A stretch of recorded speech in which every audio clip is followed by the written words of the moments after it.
Price, y peintiwr lleol. Gweithwyr, siw mae pethau wedi bod gyda ti yn ystod y flwyddyn ddiwetha yma?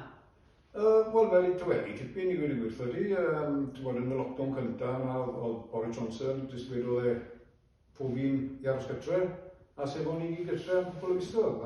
Wrth gwrs, pan ddechreuon ni'n ôl i gwaith, oedd y gwaith mewn, wedi mynd yn dawel, wrth lwc yr haf oedd yn blaen i, so lle sy'n cario sy'n mlaen, a gwaith mas trwy flwyddyn, ynddo fe?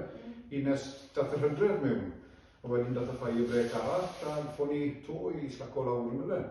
A wrth gwrs, dath yr lockdown, yr ail lockdown wedyn, y drydydd un, ynddo fe, o gyd pryd oedd i diwedd December mlaen.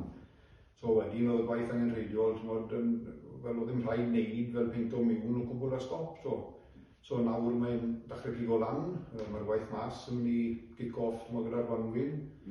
A unrhyw waith mewn sy'n dod, ni'n ffôn wneud gyda bach o bellter, cadw ffenestri agored a bydd y bobl sy'n bia'r tai, bydden nhw ddim yn mynd i'r rŵm ac yn y blaen.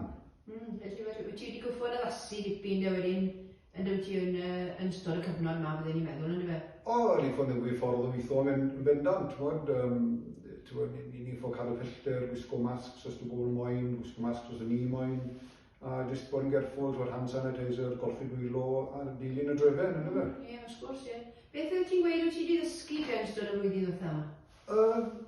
Wel, i wedi gweithio fi wedi dysgu, fi'n credu, i arafu bach, ynddo fe? Cyn y pandemig yma, pob un yn flat out, pob un yn mynd, mae fflaster y gallu nhw, ond i ni wedi ffoslo o lawr. Ie, bendant. Diolch yn fawr iawn i ti. Thank you. Diolch.